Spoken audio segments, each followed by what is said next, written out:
700 years of Muslim rule ended in Spain. दोस्तों, आज की कहानी साउथ वेस्ट यूरोप के आइबेरियन पेनिनसुला पर बेस्ड एक बेहद खूबसूरत देश स्पेन की है। आइबेरियन पेनिनसुला या फिर आइबेरिया कुल दो देशों से बना है। पहला है स्पेन और दूसरा पोर्चुगल। आज स्पेन में लगभग 97% जनसंख्या रोमन कैथोलिक क्रिश्चियंस की है, जिसके चलते आज वो प्राइमरीली क्रिश्चियन डोमिनेटेड नेशन है। लेकिन क्या आप जानते हैं कि इतिहास में एक समय ऐसा भी था जब स्पेन के ऊपर इस्लामिक हुकूमतों का राज था, या यूं कहें कि इस्लामिक सिविलाइजेशन का यूरोप में आगमन स्पेन के थ्रू ही हुआ। जी हां दोस्तों, स्पेन वेस्टर्न यूरोप का अकेला ऐसा देश है जो किसी मुस्लिम पावर के द्वारा रूल किया गया, और इसी वजह से मिडीवल पीरियड में स्पेन बाकी के यूरोप से सेग्रीगेटेड रहा। आपको यह जानकर भी हैरानी होगी कि इस्लामिक रूलर्स ने यहां कोई 10 या 20 साल नहीं, बल्कि पूरे 750 साल तक राज किया। 7th सेंचुरी में शुरू हुए मुस्लिम इन्वेजन से लेकर 15th सेंचुरी में ग्रेनाडा के फॉल के साथ खत्म हुआ ये battle of Spain medieval history के ग्रेटेस्ट कॉन्क्वेस्ट्स में से एक कहलाया। चौंकाने वाली बात तो यह है कि 750 सालों का ये लंबा समय स्पेन के इतिहास का सबसे फ्लरिशिंग पीरियड भी माना गया। जी हां दोस्तों, 10th सेंचुरी में मुस्लिम उमैयद डायनेस्टी के अंडर स्पेन में जब इस्लामिक रूल अपने पीक पर था, तो उस समय स्पेन पूरे यूरोप का सबसे अमीर एम्पायर भी था। स्पेन की ग्रेनाडा और कोर्दोबा जैसी सिटीज साइंस, मेडिसिन और लिटरेचर में अपने बाकी क्रिश्चियन यूरोपियन काउंटरपार्ट से बहुत अधिक एडवांस थीं। इस पीरियड में वहां libraries, colleges, public baths, literature, poetry, painting और आर्किटेक्चर कुछ ऐसे फ्लरिश हुआ कि इस पीरियड को स्पेन का गोल्डन एज ऑफ लर्निंग भी कहा गया। और तो और इस्लामिक स्पेन मुस्लिम्स, क्रिश्चियंस और ज्यूज जैसे 3 ग्रेट मोनोथीस्टिक रिलीजन का एक मल्टीकल्चरल मिक्स था। वैसे ज्यूज और क्रिश्चियंस के ऊपर कई रिस्ट्रिक्शंस लगे, लेकिन हिस्टोरियंस क्लेम करते हैं कि मोस्ट ऑफ द टाइम ये तीनों ग्रुप्स वहां पीसफुली कोएग्जिस्ट करते रहे। इसी रिलीजियस टॉलरेंस के चलते इस्लामिक स्पेन बाकी फॉर्मर एम्पायर्स के कंपैरिजन में काफी स्टेबल रहा। कई हिस्टोरियंस तो ये दावा भी करते हैं कि स्पेन में इस्लामिक इन्वेजन वही सेम डिग्री ऑफ सिविलाइजेशन वापस लाया जो कभी रोमन एम्पायर या फिर इटालियन रेनेसांस ने लाया था। तो कुल मिलाकर हम कह सकते हैं कि इस्लामिक रूल के अंडर स्पेन सिविलाइजेशनल ग्लोरी का एक अद्भुत नमूना बनकर उभरा। लेकिन 15th सेंचुरी तक आते आते ये सब खत्म हो गया और स्पेन में इस्लाम का कोलैप्स इस्लामिक हिस्ट्री का सबसे ट्रैजिक इवेंट बताया गया। लेकिन इसकी शुरुआत आखिर कहां से हुई? इस्लामिक सिविलाइजेशन और रोमन सिविलाइजेशन का ये मिलाप कैसे हुआ? और अगर हुआ भी तो वो इस्लामिक पावर्स वहां इतनी सदियों तक रूल करने में कामयाब कैसे हुई? और फिर 15th सेंचुरी में ऐसा क्या हुआ कि इतनी वास्ट और स्टेबल एम्पायर का वहां नामो निशान तक नहीं बचा? आज की वीडियो में हम इन सभी सवालों के जवाब जानने की कोशिश करेंगे। तो चलिए शुरू करते हैं। Background from Romans to Umayyads. दोस्तों, सबसे पहले चलते हैं इतिहास के उस दौर में जब रोमन्स और इस्लामिक एम्पायर्स अपने पीक पर थे। हम जानते हैं कि इटली के रोम से निकला रोमन एम्पायर एक विशाल साम्राज्य था जो 117 AD तक यूरोप के बियॉन्ड एशिया और अफ्रीका के कई हिस्सों तक फैल चुका था। लेकिन धीरे धीरे यह साम्राज्य कमजोर पड़ने लगा और 258 AD तक 2 भागों में टूट गया। अब ये रोमन एम्पायर केवल वेस्टर्न पार्ट में सीमित होकर रह गया, जबकि ईस्टर्न पार्ट ने बिजेंटाइन एम्पायर का रूप ले लिया। बिजेंटाइन एम्पायर ने आगे काफी लंबे समय यानी 1453 AD तक राज किया, लेकिन वेस्टर्न रोमन एम्पायर 476 AD में ही टूट गया और वेस्टर्न यूरोप में इसकी जगह छोटे छोटे साम्राज्यों ने ले ली। आइबेरियन पेनिनसुला की बात करें तो वहां 5th सेंचुरी से 8th सेंचुरी AD तक विसिगॉथ किंगडम ने राज किया। अगर बात करें इस्लाम की तो 638 AD में प्रॉफिट मोहम्मद की डेथ के बाद रशीदून कैलिफेट की स्थापना हुई। इस कैलिफेट ने प्रॉफिट मोहम्मद द्वारा स्थापित साम्राज्य को फैलाना शुरू किया। रशीदून कैलिफेट के दौरान अरब मुस्लिम फोर्सेस ने इस्लाम को अरेबियन पेनिनसुला के बाहर वेस्ट में अफ्रीका, नॉर्थ में एनाटोलिया यानी प्रेजेंट डे टर्की और ईस्ट में ईरान तक स्प्रेड किया। 661 AD में इस रशीदून कैलिफेट की जगह उमैयद कैलिफेट ने ले ली। उमैयद डायनेस्टी द्वारा रूल किए जा रहे इस साम्राज्य ने अपनी बाउंड्रीज और आगे फैलाईं। अपने पीक पर उमाय्यद डायनेस्टी ईस्ट में इंडस रिवर के पास सिंध से लेकर अरेबियन पेनिनसुला और पर्शिया से होते हुए नॉर्दर्न अफ्रीका के ईस्टर्न मोस्ट पॉइंट तक फैल चुकी थी। यानी कि अब यह एम्पायर हिस्पैनिया यानी आइबेरियन पेनिनसुला के काफी करीब पहुंच चुका था। वेस्टर्न रोमन एम्पायर के कोलैप्स के बाद आइबेरिया को लैटिन वर्ड हिस्पैनिया के नाम से ही जाना जाता था। अब चलते हैं इस्लामिक कॉन्क्वेस्ट ऑफ हिस्पैनिया की तरफ। Islamic conquest of Hispania. तो दोस्तों, जैसा कि हमने पहले देखा कि इस दौरान हिस्पैनिया पर विसिगॉथ ट्राइब्स का राज था, लेकिन पुअर पॉलिटिकल कोऑर्डिनेशन और यहां पर रहने वाली अलग अलग ट्राइब्स के बीच हो रहे क्लैशेस की वजह से विसिगॉथ किंगडम पॉलिटिकल और मिलिट्री इंस्टेबिलिटी से घिरा हुआ था। इस समय यहां किंग रॉड्रिक का शासन था और स्पेनिश इनहैबिटेंट्स द्वारा किंग रॉड्रिक को एक लेजिटिमेट रूलर का दर्जा नहीं दिया जाता था। और तो और हिस्पैनिया में राजशाही के लिए राइवल्स के बीच पावर टसल जारी था। इन्हीं पॉलिटिकल डिविजन्स ने उमाय्यद डायनेस्टी के लिए एक अपॉर्चुनिटी का काम किया। इस्लामिक रूलर्स पहले से ही अपने साम्राज्य का विस्तार कर रहे थे और वो इसको और भी आगे लेकर जाना चाहते थे।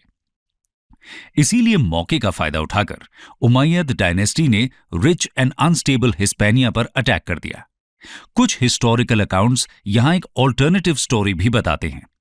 कुछ लोग मानते हैं कि उमाय्यद डायनेस्टी का खुद से हिस्पैनिया को अटैक करने का कोई मकसद नहीं था। कहानी कुछ और ही थी। ऐसा कहा जाता है कि किंग रॉड्रिक ने उनके किंगडम के एक नोबल काउंट जूलियन ऑफ स्यूटा की डॉटर को सेक्सुअली हरास किया था और काउंट जूलियन किंग रॉड्रिक से इसका बदला लेना चाहते थे। इसी के चलते 711 एडी में उन्होंने किंग रॉड्रिक को सबक सिखाने के लिए उमाय्यद डायनेस्टी के नॉर्थ अफ्रीकन रीजन के गवर्नर मूसा से मदद मांगी और मूसा ने अपने सबसे सुपीरियर जनरल तारिक इब्न जियाद को जूलियन की मदद के लिए भेज दिया और जनरल तारिक इब्न जियाद ने अपनी 7,000 सैनिकों की आर्मी के साथ सदर्न हिस्पैनिया पर अटैक कर दिया। किंग रॉड्रिक ने भी अपनी आर्मी को तैयार किया। कहते हैं कि इन्वेजन की खबर सुनकर वहां के लोग आपसी मतभेद भुलाकर इस्लामिक कॉन्क्वेस्ट को रोकने के लिए जुट गए। 711 एडी में दोनों गुटों के बीच ग्वादलेथ नदी के किनारे द बैटल ऑफ ग्वादलेथ लड़ी गई, जहां एक तरफ जनरल तारिक इब्न जियाद के पास सिर्फ 7,000 सैनिक थे, वहीं किंग रॉड्रिक के पास 25,000 से 30,000 तक का सैन्य बल था। लेकिन इसके बावजूद तारिक इब्न जियाद ने किंग रॉड्रिक की सेना को परास्त किया।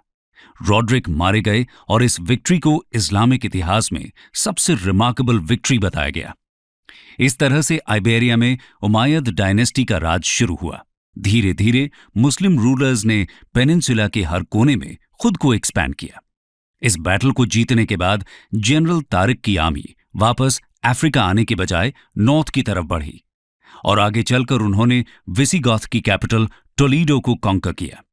712 एडी में मूसा ने खुद अपनी आर्मी के साथ पेनिनसुला को इन्वेड किया और एक लॉन्ग सीज के बाद मेरिडा को कॉन्कर किया। 713 एडी में मूसा और तारिक ने नॉर्थ ईस्ट में ज़ारागोसा को कैप्चर किया। विसिगॉथ रूल के दौरान सिविल इंस्टेबिलिटी से परेशान इनहैबिटेंट्स ने इस इस्लामिक इन्वेजन को रेजिस्ट नहीं किया और इसी कारण इस्लामिक फोर्सेस को हिस्पैनिया के मेजर स्टेट्स को कैप्चर करने में कोई परेशानी नहीं हुई। तो किंग रॉड्रिक की डेथ के साथ ही विसिगॉथ्स का फ्रेजाइल एम्पायर चकनाचूर हो गया और 720 एडी तक हिस्पैनिया से विसिगॉथ एम्पायर का नामो निशान मिट गया। तो कुल मिलाकर 720 एडी तक विसिगॉथ्स द्वारा रूल्ड हिस्पैनिया का मेजर हिस्सा यानी प्रेजेंट डे स्पेन उमाय्यद कैलिफेट की कैपिटल डेमास्कस से रूल किया जाने लगा और इस मुस्लिम ऑक्यूपाइड आइबेरिया को अल एंडुलस बुलाया गया। आगे चलकर 732 एडी में मुस्लिम आर्मीज ने पेनिनसुला के नॉर्थ में द ग्रेट पिरेनीज माउंटेन को ओवरटेक करते हुए प्रेजेंट डे फ्रेंच टेरिटरी की तरफ रेड की। यहां पर उनकी फ्रैंकिश आर्मी के साथ टकरार हुई, जिसे बैटल ऑफ टूओस से जाना गया। जनरल चार्ल्स मार्टल के नेतृत्व में फ्रैंकिश आर्मी ने अब्दुल रहमान अल गाफिकी लेड मुस्लिम आर्मी को हराकर साउथ की तरफ धकेल दिया। लेकिन इसके बावजूद मुस्लिम रूलर्स ने आइबेरिया की सिग्निफिकेंट टेरिटरी में एक लंबे समय तक अपनी पकड़ बनाए रखी। अब बात करते हैं गोल्डन एज ऑफ स्पेन की। The golden age of Spain 750 AD में एक और ब्रेक थ्रू इवेंट हुआ। ईरान, इराक और सीरिया में उमाय्यद्स के खिलाफ कई रिबेलियंस हुए और उमाय्यद कैपिटल दमास्कस में सिविल वॉर छिड़ गया। उमाय्यद कैलिफेट की जगह अब्बासीद कैलिफेट ने ले ली और अब्बासिद्स ने उमाय्यद कैलिफेट के किसी भी शासक को जिंदा नहीं छोड़ा। लेकिन एक Umayyad ruler Abdul al Rahman the first अपनी जान बचाकर सीरिया से बच निकले। 756 एडी में Abdul al Rahman the first ने आइबेरिया में एक नए इंडिपेंडेंट उमाय्यद एमिरेट की स्थापना की with capital at Cordoba. Abdul al Rahman the first के नेतृत्व में ही मुस्लिम रूल्ड आइबेरिया या फिर अल एंडलुस ने कामयाबी के नए नए मुकाम हासिल किए। मेडिटेरेनियन सी पर उमाय्यद्स का कब्जा था, जिसके चलते वहां ओल्ड रोमन ट्रेडिंग रूट्स को रीओपन किया गया और इसी के तहत अब्बासीद पर्शिया और अरेबिया से मैसिव वेल्थ उमाय्यद एमिरेट में पोर होने लगी और कोर्दोबा प्लैनेट की सबसे रिचेस्ट सिटीज में से एक बन गई। जहां एक तरफ पूरा यूरोप इस दौरान डार्क एजेस के एक्सप्लॉयटेटिव रूल से गुजर रहा था, वहीं दूसरी तरफ इस्लामिक स्पेन में इस समय साइंस, लिटरेचर और फिलॉसफी जैसे फील्ड्स फल फूल रहे थे। इसी दौरान उमाय्यद्स ने वहां road infrastructure, massive standing army और the great mask of Cordoba का निर्माण किया। इनकी लेगेसी कई सदियों तक यूं ही चलती रही। इन्हीं के descendant Abdul al Rahman the third ने अपने ग्रैंडफादर की लेगेसी को आगे बढ़ाया और इसी के चलते अल एंडलस मिडीवल यूरोप का सबसे powerful, religiously peaceful, culturally sophisticated और इकोनॉमिकली प्रॉस्परस स्टेट बनकर उभरा। आपको जानकर हैरानी होगी कि अल एंडलस की कैपिटल कोर्दोबा को इस्लामिक सिविलाइजेशन का जूल कहा जाने लगा और 750 एडी से 1032 एडी तक मुस्लिम स्पेन ने एक रिलेटिवली पीसफुल और प्रॉस्परस दौर विटनेस किया। तो अब आप समझ सकते हैं कि इस दौर को स्पेन का गोल्डन एरा क्यों कहा गया। खैर, 10th और 11th सेंचुरी तक ये एम्पायर यूं ही फ्लरिश हुआ, पर 12th सेंचुरी आते आते इस वास्ट एम्पायर की फाउंडेशंस चरमराने लगी। वो क्यों, आइए देखते हैं। रिकॉन्क्विस्टा। दोस्तों, भले ही ये एम्पायर मिडीवल हिस्ट्री का एक नायाब नमूना था, लेकिन समय के साथ कुछ ऐसे सर्कमस्टेंसेस पैदा हुए जिन्होंने एम्पायर को कमजोर किया। इसी प्रोसेस को रिकॉन्क्विस्टा नाम से जाना गया। स्पष्ट शब्दों में कहें तो रिकॉन्क्विस्टा एक सीरीज ऑफ कैंपेन्स थे जो क्रिश्चियन पावर्स द्वारा अपनी टेरिटरी को मुस्लिम रूलर्स से वापस लेने के लिए चलाए गए। कई हिस्टोरिकल क्रॉनिकल्स कहते हैं कि इसकी शुरुआत बैटल ऑफ कोवाडोंगा से हुई। दोस्तों, मुस्लिम रूलर्स आइबेरियन पेनिनसुला की ज्यादातर टेरिटरीज को कैप्चर कर चुके थे, लेकिन वो कभी पूरे पेनिनसुला को कंट्रोल करने में कामयाब नहीं हुए। पेनिनसुला की फार नॉर्दर्न टेरिटरी एस्टूरिया में एक डेयरिंग और defiant Visigothic nobleman Don Pelayo of the Asturias के नेतृत्व में क्रिश्चियन रेजिस्टेंस सॉलिडिफाई हो रही थी। मुस्लिम रूलर्स ने कई बार इसे कॉन्कर करने की कोशिश की, लेकिन एस्टोरियन माउंटेन बैरियर्स के कारण वो कभी सफल नहीं हुए। 718 एडी में हुई बैटल ऑफ कोवाडोंगा में पलेयो ऑफ ऑस्ट्रिया ने मुस्लिम पावर्स के ऊपर जीत हासिल की और इसी विक्ट्री के बाद किंगडम ऑफ एस्टोरियास की स्थापना हुई। तो हम कह सकते हैं कि पलेयो की वजह से इस्लामिक कॉन्क्वेस्ट के दौरान भी इस पेनिनसुला पर एक रिमोट आउटपोस्ट में ही सही पर क्रिश्चियन सॉवरेनिटी रिटेन हो पाई। ये इवेंट ही रिकॉन्क्विस्टा का बिगिनिंग पॉइंट था। वैसे शुरुआती 300 सालों में रिकॉन्क्विस्टा कोई सिग्निफिकेंट मोमेंटम गेन नहीं कर पाया, लेकिन इस इवेंट ने मुस्लिम फोर्सेस को पीछे धकेलने की शुरुआत कर दी थी। रिकॉन्क्विस्टा के अलावा 11th सेंचुरी में उमैयद एमिरेट के इंटरनल पॉलिटिकल डायनामिक्स में बदलाव के कारण भी यहां मुस्लिम रूल के कोलैप्स की शुरुआत हुई। असल में Abdul al Rahman the third, जिन्होंने अपने एंसेस्टर्स की गोल्डन एज की लेगेसी को आगे बढ़ाया था, उनके बेटे अल हकाम की 976 एडी में मृत्यु हो गई थी। अल हकाम डेथ से पहले ही अपने बेटे अल हाशिम को अपना उत्तराधिकारी घोषित कर चुके थे, पर दिक्कत यह थी कि अपने पिता की डेथ के वक्त अल हाशिम सिर्फ 12 साल के थे। जाहिर सी बात है कि वो इतने बड़े साम्राज्य को संभाल नहीं सकते थे, इसीलिए उनके बिहाफ पर यह काम एक ग्रुप ऑफ एडवाइजर्स यानी अमीरिड्स ने किया। 1009 में एक दौर ऐसा आया जब अमीरिड्स के द्वारा हायर किए गए मर्सिनरीज ने सैलरीज न मिलने पर कॉर्दोबा को ही लूट लिया और यहां से कॉर्दोबा कैलिफेट का 20 साल लंबा कियोटिक पीरियड शुरू हुआ। कॉर्दोबा पर इंटरनल और एक्सटर्नल प्रेशर्स बढ़ने लगे। इंटरनल स्ट्राइप्स और एक्सटर्नल इन्वेजन्स के चलते 11th सेंचुरी तक आते आते उमैयद एमिरेट छोटे छोटे इंडिपेंडेंट स्टेट्स में बंट गया, जिनको ताइफाज के नाम से जाना गया।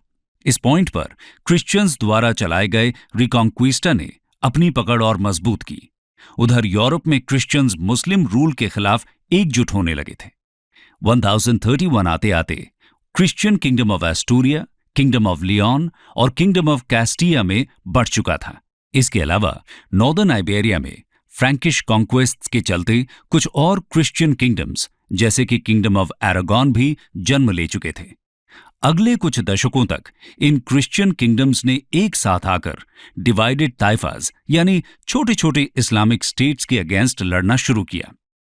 1085 में लियोन और कैस्टिया किंगडम के किंग अल्फोंसो VI ने बादाजोज और टोलीडो नामक ताइफाज पर आक्रमण किया। यहां क्रिश्चियन किंगडम्स के बढ़ते एक्सपेंशन से दरकार एक सदर्न ताइफा सेविया ने नॉर्थ अफ्रीका में रूल कर रहे अल्मोराविद एम्पायर से मदद मांगी।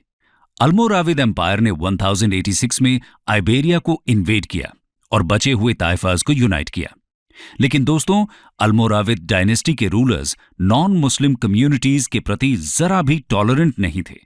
इसीलिए इस कॉन्क्वेस्ट के बाद आइबेरिया में क्रिश्चियंस और मुस्लिम्स के बीच जितने भी कॉन्फ्लिक्ट्स हुए वो सब रिलीजियस लाइंस पर हुए। खैर, 1172 तक अल एंडुलस पर नॉर्थ अफ्रीका की अल्मोहाद डायनेस्टी का राज कंसोलिडेट हुआ। अल्मोहाद डायनेस्टी अल्मोराविद डायनेस्टी की सक्सेसर थी, लेकिन 1212 में अल्मोहाद्स को क्रिश्चियन पावर्स के एक कोalition द्वारा हरा दिया गया और अगले 50 सालों में आइबेरिया में मौजूद Almohad land kingdom of Portugal, kingdom of Castilla और किंगडम ऑफ एरागॉन के द्वारा कैप्चर कर लिया गया। लेकिन अभी भी कुछ पार्ट्स थे जहां अल्मोहाद्स का दबदबा था। इन पार्ट्स में आइबेरिया की लास्ट मुस्लिम डायनेस्टी नसरीद अल्मोहाद्स के अगेंस्ट खड़ी हुई और उन्होंने आइबेरिया के आखिरी मुस्लिम स्टेट ग्रेनाडा की स्थापना की। चलिए ग्रेनाडा के बारे में जानते हैं, जो स्पेन में लास्ट मुस्लिम स्टेट था। The last Muslim state emirate of Granada, kingdom of Castilla, जो आगे चलकर स्पेन बना, उसके प्रोटेक्टर्स के रूप में बसा और Grenada Umayyad style religious toleration का आखिरी प्रतीक रहा। किंगडम ऑफ कैस्टिया के नेतृत्व में ग्रेनाडा में मुस्लिम कल्चर अगली 2 सदियों तक जीवित रही। लेकिन 1469 में कैस्टिया की क्वीन इजाबेला और एरागॉन के किंग फर्डिनेंड II ने आपस में शादी कर ली और दोनों राज्यों को यूनिफाई करके किंगडम ऑफ स्पेन की स्थापना की। और इन दोनों क्राउन्स ने 1492 में एमिरेट ऑफ ग्रेनाडा को पिछले 10 सालों से चले आ रहे वॉर में हरा दिया और इसी के साथ आइबेरिया में 700 साल से चले आ रहे मुस्लिम रूल का एंड हुआ।